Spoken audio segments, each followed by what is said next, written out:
It's time for To The Last Drop podcast with Liam Delcalm and Brendan Nell.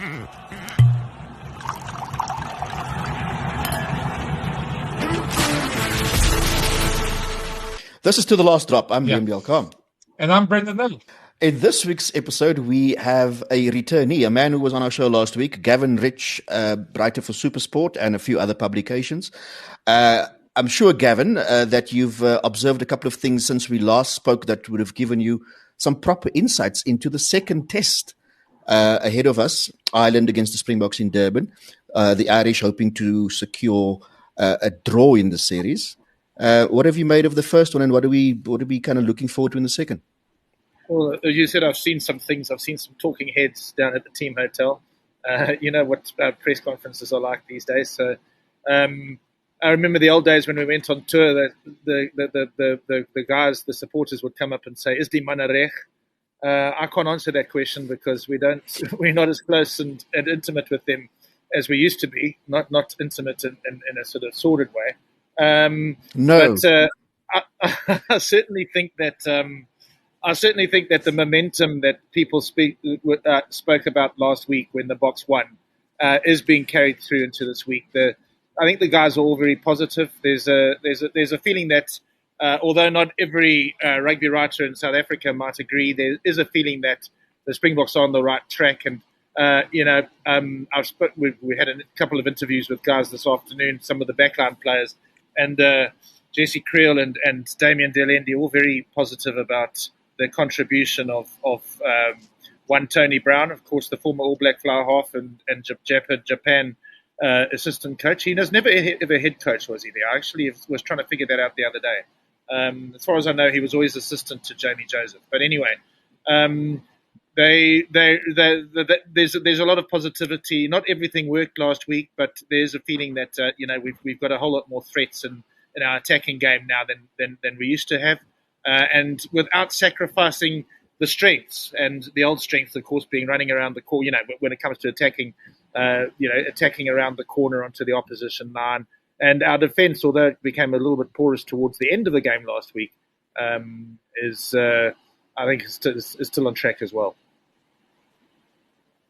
Brendan, I put it to you. Ireland, are they on the back foot? They obviously went 1-0 down, but they also picked up a couple of injuries that I don't think it'll help their cause. I think now they're probably scrambling to get the best potential 15 onto the field. Yeah, I think that's so much. They've got quite a lot of depth. I mean, we keep on talking when we talk about Leinster about how much depth they have, and Munster as well. To me, I was listening to another podcast, the Times podcast, and Peter O'Reilly, the Irish writer, was talking about how it's the end of the season and fatigue. And I was perplexed because our guys are also, most of them are at the end of their season. Maybe not the Japan guys, but certainly the guys playing in the UFC in Europe are at the end of their season as well. And no one in the Springbok camp is talking about fatigue. So Ireland have got a bit of a problem. I think they've got enough out of that test to keep them motivated and ready to go hammer and tongs into that second test. But I think there is a little bit of a worry there that maybe the Boks just are on a bit of a better psychological and physical high than they are going into this test. I'm not sure if that's just talk and that's just the vibe around this, but you sort of get that idea that there's two different mindsets in the two different camps. Yeah, I think if you look at the Ireland season, I mean, it's been an up and down one for them. They obviously had that stunning win against the Springboks in pool play at the World Cup. They went on, obviously they got knocked out of that tournament. They bounced back very well in the Six Nations, winning that competition, although not as convincing as last season. Some of their players, or their top players, then, if you look at their clubs, didn't quite get the results they wanted in the URC. And of course, they lose the first test here. It's been a bit of a mixed bag for them. So they would want to go out on a high, Gavin. Are we overplaying this? That, is the second test as important as we make it out to be? Yes, it is, but it is important. I think it's very important for South Africa and for them. I don't think that they want to lose a series to South Africa. They won a series in New Zealand, broke new ground, crossed the frontier 2 years ago. So I think that they very much want to win, and it is a huge matter of pride. I mean, I looked at the world rankings today. South Africa have gone 4 points ahead. I know not everybody pays that much attention to world rankings, but that's quite a big margin. I'm not sure. You guys can maybe correct me. I'm not sure that South Africa has ever been that far ahead since the world rankings came in. Even in 2009, I looked. We were never further than about one point ahead, because the All Blacks, of course, were much better in those days. They're not. They've slipped a bit. So, and obviously beating Ireland, who's the number 2 team in the world, means that the Springboks got quite a lot of points from last week's game. But just from an Ireland point of view, is I don't think that I would read too much into sort of like the sort of aura of negativity or the attitude of negativity that appears to be coming out of there. I think that in a rugby match, often when you watch a game in a series, or when a team's playing another team and they're going to play against each other soon, you look at the momentum at the end of the game, and Ireland had quite a lot of momentum at the end of the game at Loftus, and I think that will give them some confidence. They struggled in the first half. They battled I think the Boks surprised them. I think the Boks surprised them with the expansiveness of their game. They struggled initially. They gave away that early try, and for the first half hour, maybe the first whole half, they were pretty much dominated, I thought, by the Boks. But they didn't fall too far behind, and they were 5 points behind. And then in the second half, they weathered a storm, I think, initially in the third quarter. But then they came right. They came right later in the game, and I think that will give them a lot of confidence. I think that will make them think that they can maybe even matters on Saturday. Come back probably and give South Africa a good go and start better this time than they did at Loftus. Apart from the way they finished that game, also historically, if you go back to the series they won in New Zealand, they had to bounce back. Is there anything they can take out of that experience? I know that a lot of some of the players have obviously survived from that series. Is there anything there that they can draw on in the second test, Brendan? Yeah, I think there is. I agree with Gavin to a large extent about the momentum thing. If you look at the stats, Ireland had 90% possession in the last 10 minutes. I think it was 88 or 90, somewhere around there. And they certainly, other than that last scrum with the Springboks, they certainly were on the front foot, and they had a couple of calls go against them in that time as well. But you certainly had the sense they could easily, if one or two calls went differently, come back and won that game. So there'll definitely be enough to keep them interested, and they'll draw on that history. They'll talk about this being their last week of the season and giving their all, and you're already hearing it in some of the press conferences that they're doing. They've got nothing to lose coming into this game. So everybody sort of expects, when I say everybody, probably the South African public, expects that they're probably going to lose the second test. So, they've got everything's in the way in their favour to cause that upset. Sea level at Durban will suit them a lot more than the altitude did. Although, they've made so many breaks in that game that the altitude wasn't really a factor at Loftus. But I think they will definitely draw New Zealand in that experience, and depending on who comes in. If say now Robbie Henshaw goes out and Gary Ringrose comes in, you're not really losing too much there. And especially Ronan Keller coming in for Dan Sheehan. These are both extremely experienced players. So I don't think Ireland are going to be any weaker. I think it's, at the end of the day, it comes down to which team sort of adapts better to what happened the week before. And I've often heard coaches say that playing a team 2 weeks in a row is quite difficult because, especially if you win, there's a lot more motivation for the side that lost to fix things and to come up with ways of stopping you than there is when you win, because you're just trying to do things better when you come back. So I don't know. I think there's a lot in this game still. I don't think it's going to be an easy game. I think it's just going to be as difficult as Loftus, and I think we've got an epic encounter on our hands. I just got the impression that I know it's a difficult one, but they didn't have the man available to them. But the loss of Jamison Gibson Park, I think for that Ireland team is absolutely massive. I think Craig Casey did a fantastic job in his absence. However, I just felt, especially on attack, Ireland just didn't have the same. I don't want to use the word urgency, but they just weren't as slick. They weren't as assured as they usually are with ball in hand when they put the ball through phases and they build continuity through those phases. I think they certainly lacked something there. Not that there's anything they can do about that now. Okay. Yes, Kev. I'm sorry, I thought I was watching Brendan. I'm waiting for. I always get accused of interrupting. I think that the way I look at it, I sort of like which team can be better this weekend. And yes, Ireland can certainly be better, but I've got a feeling that the Springboks can be a whole lot better. I think they can be a lot tighter than they were. And I'm not. When I say tighter, I'm not jumping on the bandwagon of those people who say that they must lose their expansive game. But I think that the South Africans made mistakes last week. I think that they probably been working this week on the breakdown. They've been working on trying to combat the Irish tactics at the breakdown. We saw last week how much pressure they put on Faf de Klerk around the fringes. And I think that the Springboks will probably have come up with some kind of plan there. I think they'll probably also be better in the scrums than they were last week. I know we all talk about that dominating end scrum that effectively clinched the game for the Boks, but it was a bit problematic in the first half, and there was definitely Ireland were getting away with a little bit of technical spoiling.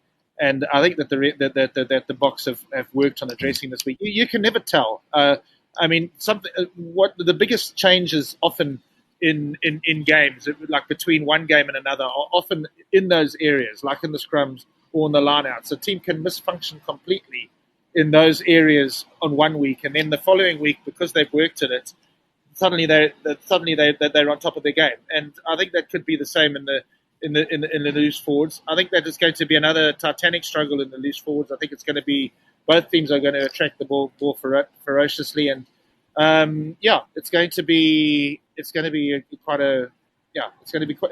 a contest. I just think that the Springboks are going to be better than they were last week, significantly better. I'm not so sure about Ireland, although I agree with Brendan. Ronan Kelleher coming in for Dan Sheehan isn't a huge loss. And Conor Murray has massive experience, and he's been around the block a few times. So, as Rusty said yesterday, he will bring, and I see it's getting dark here. As Rusty said yesterday, he'll bring some calmness, because both those guys are relatively young. I know Jack Crowley has played more than Casey at international level, but having a young guy with him last week might have been a little bit problematic for Crowley. Now he's got the old hand there, and he's got Conor Murray at Kings Park at sea level. I think that's obviously one thing in their favour. They don't have to think about the sea level this week, if indeed they did last week. Something was mentioned earlier, and I think either of you can grab this, about the Springbok attack and how they used with the effectiveness of Peter Steph in the wide channels, along with Siya Kolisi on the other flank. By and large, it looked impressive, but there were also patches in the second half where you thought they were maybe just overdoing it, and there were a couple of Hail Mary passes where things might have or should have been a little bit more, should have been played a bit tighter, perhaps. What did you make of that, Brendan? Because, there were certainly some positives there, and they looked good. I mean, that opening try was spectacular. It was breathtaking. But, of course, it's very difficult to sustain that kind of intensity on attack across 80 minutes. I agree with you. I think at times they did overdo it a bit. I went back and watched the game, and it's quite funny when you watch the game live in a press box, and Loftus being a very sort of enclosed sort of glass box, terrible press box in that way. With people shouting in your ear. Be overseen. Yeah, I wasn't the friendliest person when people are doing running commentary in the press box. So I try to concentrate on the game. But be that as it may, I think you can see that they were trying. I think they don't want to use the word audacity, but the sort of confidence they had in trying out a new game against the number 2 team in the world. When you're number 1, I mean, most teams would stick to what they did that won a World Cup, and the fact that they were willing to do that and they got immediate results, perhaps probably seduced them a little bit into thinking it was going to be a lot easier than it was. And then when you watch a replay of the game, I mean, I realized they left 4 or 5 tries out there. There was especially one where I can't remember who broke through, but Curtly Orenson knocked on the ball with an open try line in front of him. And that doesn't normally happen. And the tries they scored, the Cheslin's one was out of sheer personal brilliance. Yeah, those type of things. Yeah, they used them at the end of the day, but they certainly left a lot out there, and they should be a lot better this week. But I think we've got to realize they are between game plans at the moment, and it's going to take a while. And their first priority is to win this game. So perhaps at times, I think there's nothing that stops them from going back to Plan A, or Plan B, shall I say, the plan that won them the World Cup. When if things don't go well for them. It's going to be an interesting game to see how they manage this. And of course, Ireland will have expected this and they'll have analysed this quite a bit. And probably the way they got their defence right, especially in that second half, and the way they attacked the box at the breakdown, if they do that again, I think they'll see they have quite a good chance of doing it again and turning over quite a bit of ball again. It's going to be fascinating. In a way, it's like a chess game, I suppose, guys. I mean, it's just. Yeah, we're going to see what's the next move from both sides. And I don't think there's so many ifs and buts. And if this guy does that, then that guy does that. It's going to be very interesting. I see Gavin's fading away into the darkness, by the way. The Durban sunsets. I'm going to Kate. Do you want to turn the light on for me quickly? Sorry. My daughter's doing that quickly.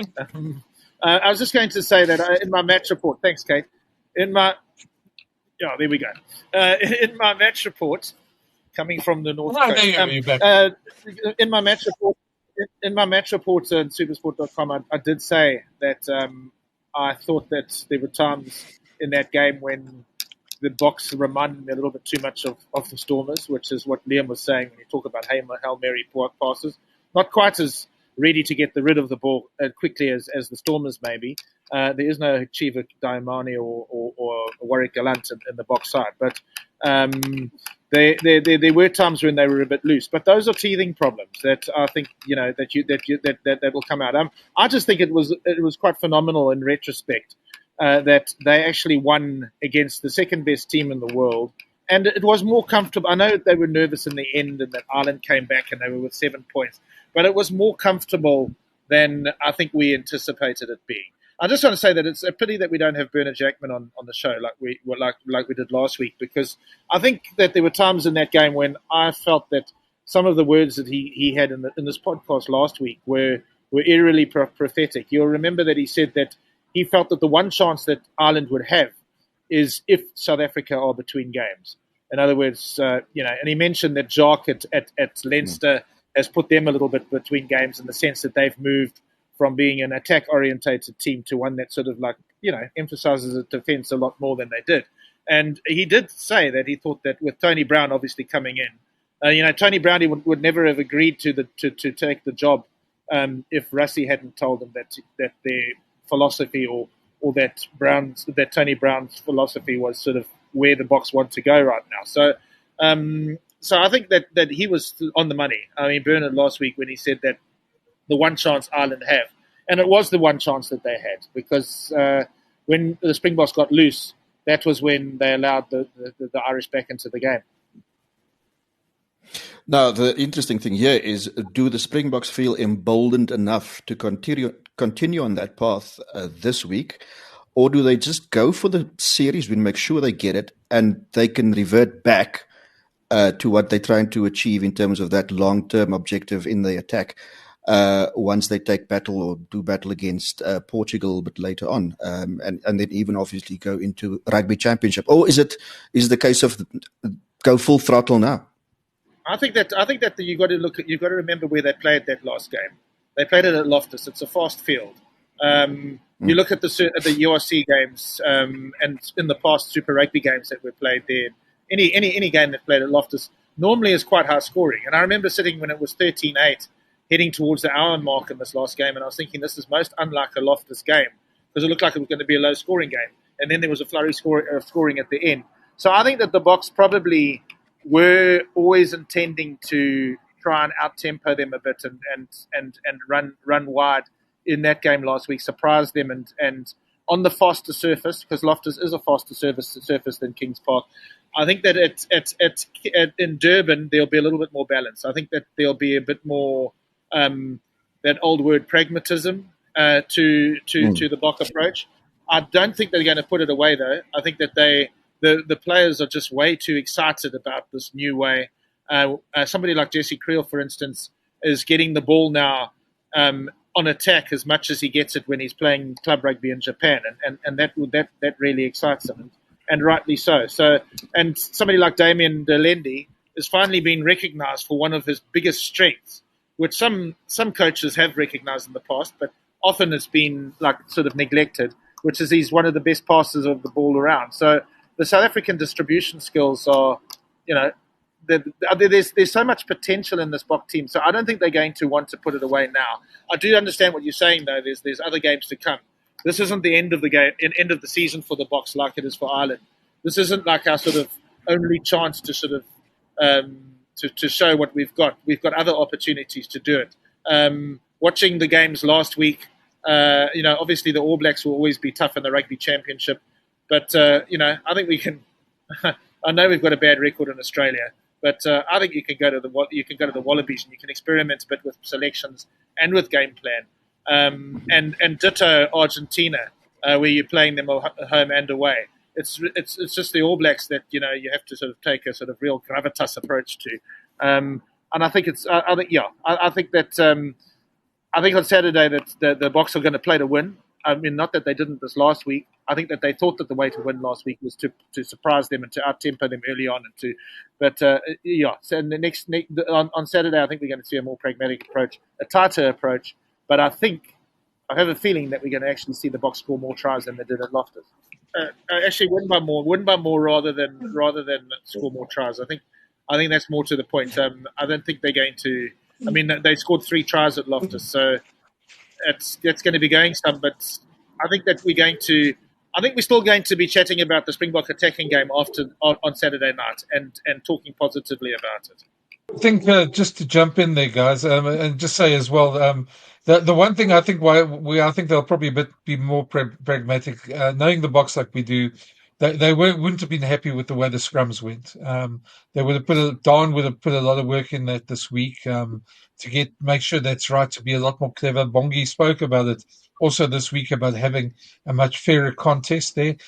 So I think we're going to see a lot more of that. Plus, they were quite happy with their lineouts, but they weren't happy with their maul. Ireland stopped their maul quite easily. And I think that'll also be a work on this week. So sometimes, when they factor those sort of things in, it takes away from the rest of it. I don't think they're going to go away from the expansive, but there might be, as Gavin says, just a bit more pragmatism in that. And of course, then they've still got the 6-2 bench, which is as dangerous as we keep on hearing it is. I suppose dangerous to the scoreline more than anything else. We'll see that come on again. And I'm sure this week they'll be looking for more of a sort of front domination, in the set pieces to set up that and give them more of a platform to attack more out wide. Yeah, I think this week also the boot will be quite important, more than perhaps last week. I think, given, as Gavin described it earlier, the Pretoria or the Highveld it provides you a faster playing surface. So at Kings Park, you're probably going to see more tactical kicking, but then equally, goal kicking is going to become important, especially if it's going to be a tight game again. And I think some Springbok supporters were perhaps a bit concerned by what happened at Loftus. I'm not that concerned because if you look at Andre Pollard's record, overall, his average overall is basically mirrored by his kicking stats at the South African coast. It doesn't dip at all. It's exactly the same. So in terms of his history, kicking in Durban, in Cape Town, or wherever, it basically mirrors his average overall. I was just going to say, Brendan, that you're going on. You were mentioning the Boks didn't dominate it. Well, they didn't dominate in some areas at forward like they would have expected to, and I think that to some extent, forwards are their own sort of different breed of animal, different beast. I mean, you can go. I remember a Currie Cup final in Durban in 2001 or 2000. I think it was 2000 where Western Province won because very early in the game. I think there were 2 intercept tries from Peter Rousseau and Brayton Fulso also scored a breakaway, and Province won that game. And apparently the Sharks forwards were still celebrating in the change room afterwards because they'd won the forward battle, even though I think the final score was something like 25-15. So I think that the Springbok pack will feel that there's that testosterone thing, that sort of physicality, that sort of Neanderthal sort of like forward sort of houding, to use an Afrikaans word, where we want to sort of show them that we're not going to be bossed. So I think that there will be that aspect, as well as I think that they're going to try and get their maul to work this time. They're going to make sure that the scrums are more on point this time, and that dominant scrum we saw right at the end of the last week's game happens more frequently, although that would be a bit freaky if it happened too often in the game. But I just think that just like Ireland, and because Rassie is right, just like Ireland will have been stung by the defeat last week and will have a point to prove, I think the South African pack will feel that they've got a point to prove. And that's dangerous for Ireland. Just like Liam's point about Andre Pollard, and I'm also not too worried. He's a guy who's got those clutch moments. He didn't have a great day at the office. Tony Brown did say afterwards that he was fatigued and tired, hadn't played for a while. I think let's just quickly to Tony's comments there, and then we can chat a bit further. I think Andre, he played, his last game was 2 months ago. So I know in a game of rugby, when you're tired and a little bit of fatigue sets in, then the quality of your goal kicking definitely goes down. I'm not concerned about Andre's goal kicking. He'll be with another game under his belt. His ability to sort of be conditioned to go again. He'll be fine kicking goals. He's kicked well all week, but that's when you're fresh, when you're tired and at Loftus and you get into that second half. I just think it was fatigue, nothing to do with his goal kicking. Yeah, so I mean, I'm hoping it's just a blip. There's not much you can say about Andre, but certainly if the Boxers had those 2-3 extra kicks, the scoreline might look very different, and the pressure on them in those last 20 and on Ireland would have been very different in that game. Was there not a case in that game, Brendan, of you were at the press conference. I wasn't in Joburg last week, or in Pretoria. You were at the press conference where Tony Brown was talking about Andre being a sort of a work in progress, and reading between the lines, he was saying he wants him to be more direct and play closer to the game line and all that. Is there not a sort of a tendency sometimes when you're working on a certain aspect of your all round game, where sometimes your core sort of strengths might get neglected a bit? Not that he neglected it, but that, it was a different, he had a new challenge last week. He had a challenge that he had to sort of he had to bring whatever Tony Brown wanted him to bring. Yeah, I think also if you look at the type of passes in that game, he was throwing a lot of these skip bullet passes, sort of skipping out 2 guys and getting the ball quickly down the line and concentrating on that. You sort of wonder, maybe he's not used to playing that game. He hasn't played that for a long time. He didn't take the ball up like Tony said he'd like to see him take it up more to the gain line a lot more. He was more distributor in that game. So, I think that's again, it's part of the evolving process. Andre's been, if there's any criticism of him, it's the fact that he's probably sat in the pocket a bit over the last couple of years and sort of sat back a bit more and dictated with the boot and it's time to change that. We haven't been watching the Tigers that much, so we don't know how. I haven't seen him play that much for them, but sometimes to get out of that rut. To that point, just to Gavin's earlier point, when you talk about Andre and the way he distributed there, the skip passes, it probably ties into the fact that what Gavin mentioned earlier, it's to get the ball out wide early, maybe bring in the surprise factor and play a game that is fast-tempoed, get the ball on the wing, stretch them out as much as you can, which we may not necessarily see in Durban. I think the Box will be presented with a much different challenge and maybe a different modus operandi is required. Yeah, I think it's very much there between game plans at the moment, and I think we shouldn't overly analyze. It was the first test of the season. We in a normal first test. Normally you don't play, or should I say the second test because they played Wales. but you normally wouldn't say that they should be at their best by then. You would normally, by the rugby championship, is where we're looking for them to be a lot better. So I'm not too worried. They did get a win. I think they were all happy about that, and there certainly was enough to work on as well. And as Rossi said from my question at the press conference, he agreed that there was both good and both bad out of that for them. So and that's what coaches want. They've got enough to work on, enough to sort of grind the guys on the Monday and Tuesday, ahead of the next game as well. And it's not just rest on your laurels. There's lots of work, and that's what I'm sure they've been doing this whole week, knowing them. Before we run out of time, we should probably touch on the centre combination who will be celebrating a milestone this week as they become the most capped pairing, Bok pairing, Damian de Allende and Jesse Kriel. Gavin, you've seen quite a bit of them. It's one of those pairings that they didn't necessarily come together naturally, but there were obviously other players who were more than capable of filling those positions. There have been injuries. There have also been 4 different Springbok coaches, since the first time those two played together in 2015. But it's only over the last 2 years where they've kind of hit their straps. And again, partly brought together by Lukhanyo Am's injury. But what has happened is you now have a very formidable midfield combination. Yeah, well, it's actually interesting because it wasn't that long ago when we were thinking of Lukhanyo Am as the best outside centre in the world.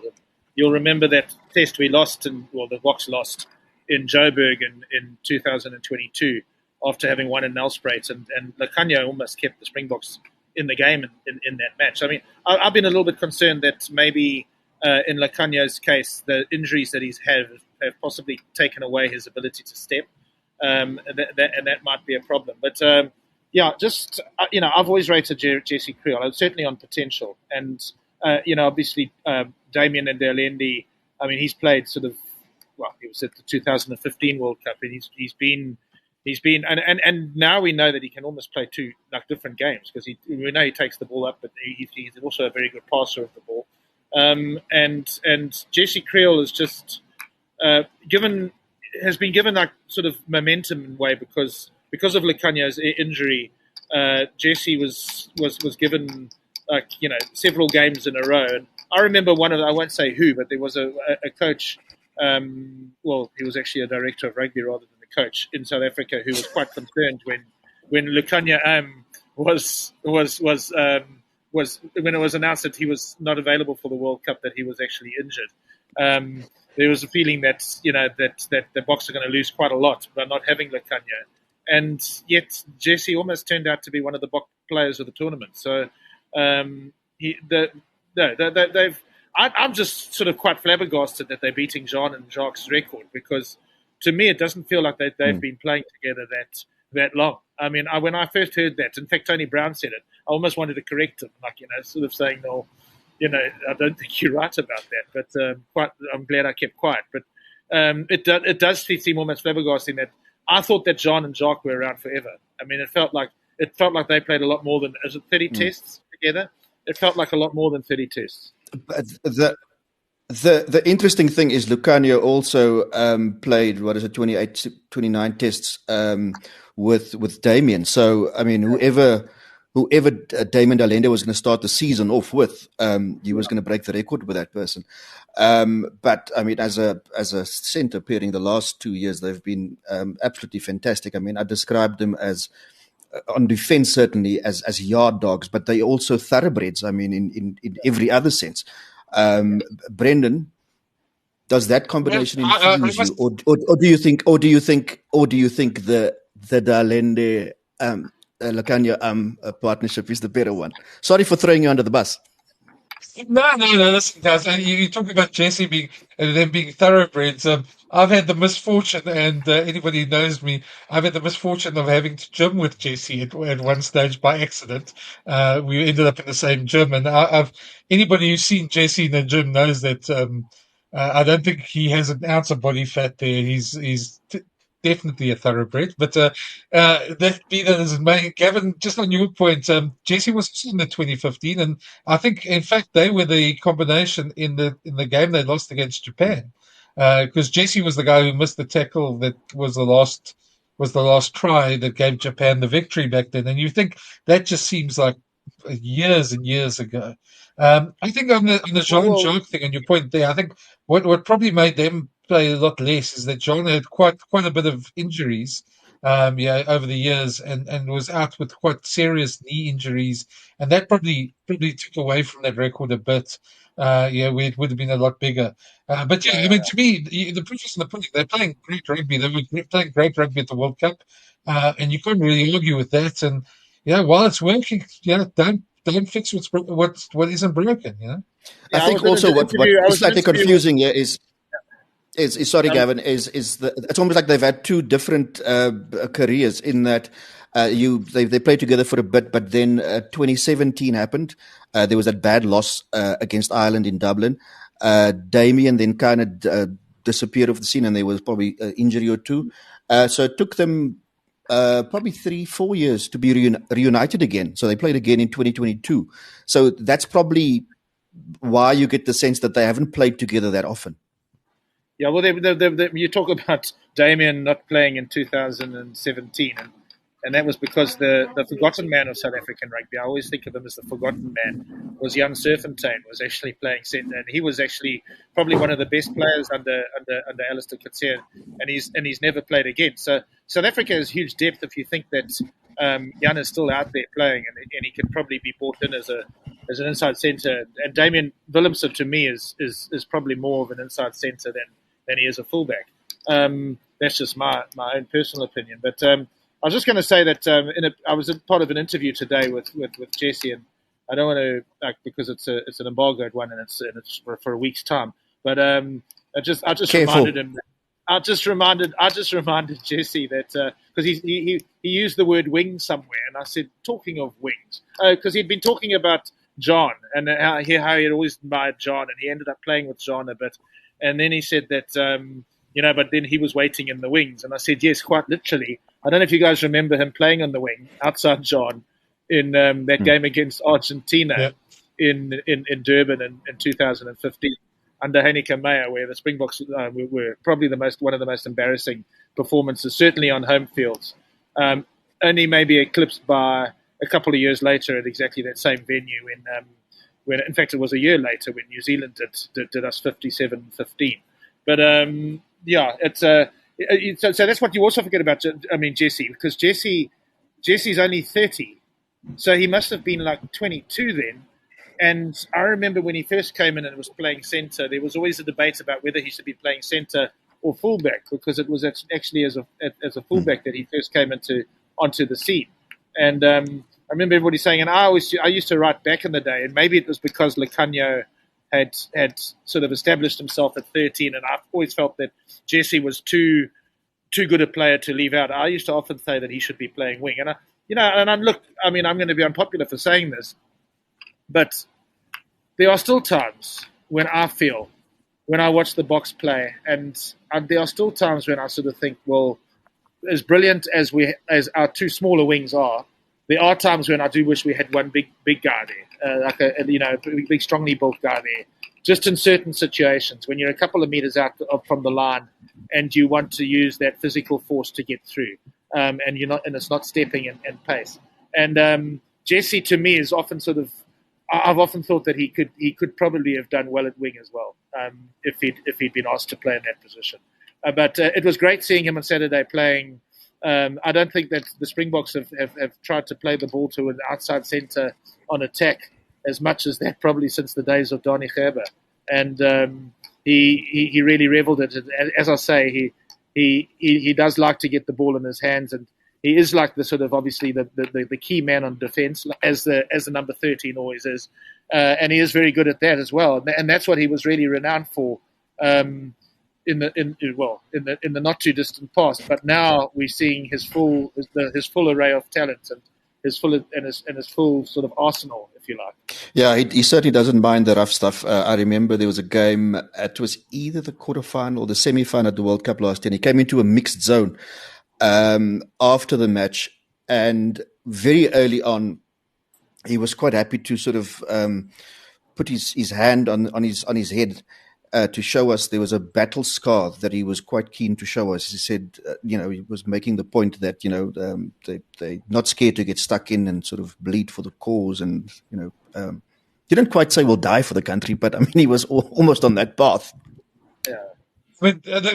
Jesse, to me, since he's got to the Bulls, he's always, when he was right in the beginning, he was always stood sort of above a number of those players. Two of the players that arrived at, more or less the same time, was him and Andre at that stage. And they just, they almost, you could see they were going to be superstars from the beginning. So I'm quite happy to see that as well. And just the last thing on Damien for me, I don't know if you guys remember a couple of years ago, there was that whole sort of narrative flying around that Damien couldn't pass to the one side he was so limited in the way he was a bit of a crash ball player, and part of it was that he couldn't pass to I think it was left at that stage. That's certainly been shown up as a bit of a joke, that people who thought that. He's certainly a great distributor as well. Okay, chaps, I think we are almost out of time. I think it's almost time for predictions. We should actually make a prediction or two. Yeah, I think so. Go on, Gav. I think we should, yes. I was just going to say that just before we go on to the predictions, that I do know what I was going to say to you was that Damien's also got quite a good kicking boot as well.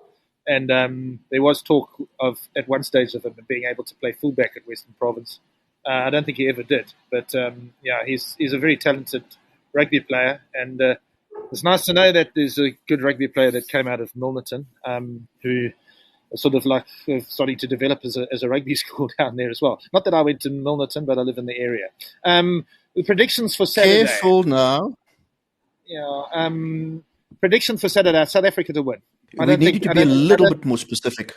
Yeah, I think that they're going to win by more than last week. I think they're going to win by more than a score. They're going to win by what I said that they would last week. But they're going to actually, I think that the score is going to be 27-15. 27-15. Ireland aren't going to score a try. They're going to get 5 penalties, and South Africa are going to score 2 tries. And Andre is going to kick his goals this week. And Sasha's going to come on and kick one as well right at the end. I think they'll probably win by I was going to say by about 10. I think we'll see a maul try from the box this week. I think they'll do that. And we'll see some more scrum dominance. We might see Ireland getting a bit of their own breakdown medicine. Well, that's what I'm hoping for at least. But I think it's going to be much more a tense test match. The box won't get away that early. They'll probably win later on in the game. I also see a Bock victory again. Ireland are still a very good team, so it's going to be tough. I'm going to go for that reminds me of a cricket reference. It's Charles Fortune. Yeah, it was Charles Fortune. After a day when Natal had dominated them, Charles Fortune said at the end of the day, Natal have dominated today, but Transvaal are still a very good team. Sorry. Good day. And then he said good night. Okay, so I think we should have actually closed on that note. But anyway, I think it's going to be a closer scoreline, but the test itself won't be a reflection of that. So I think the Boks will win 20-15, but it'll be a comfortable 20-15. So Ireland will kick their goals, they'll kick their penalties, but they will be kept at arm's length for most of the game. And in the end, the Boks will probably rue a few opportunities that they didn't. When I say rue, not lose the match by it, but they will look back at some of those attacking opportunities that they didn't take. So 20-15 for me. I was going to jump in and say, guys, that we're setting ourselves up probably for a bit of egg on the face if Ireland do win. Some of the Irish listeners, if we have some Irish listeners, will be thinking that right this moment. They're certainly capable. But I think they're very capable of winning. I think we've pretty said enough about the game now. I think we can almost end on that note. My final thing would be just to say to you, gentlemen, well done that we've had a whole podcast that was a Matt Williams free zone, that we didn't talk about irrelevant stuff that doesn't matter, that people try and get clickbait on. and then we kept it just rugby. So well done to all that. And Gav, I'll see you down in Durban pretty soon. I'll be down there tomorrow, and them are you also going down tomorrow. So we'll see each other down there, and we can continue this over a beer or glass of wine. Thanks for listening, and a reminder, you can find all the To The Last Drop podcasts on the Brendan Nell YouTube channel, iono.fm, Spotify, Player.fm, Pocket Casts, Google Podcasts, and iTunes, or wherever you find your favorite podcasts.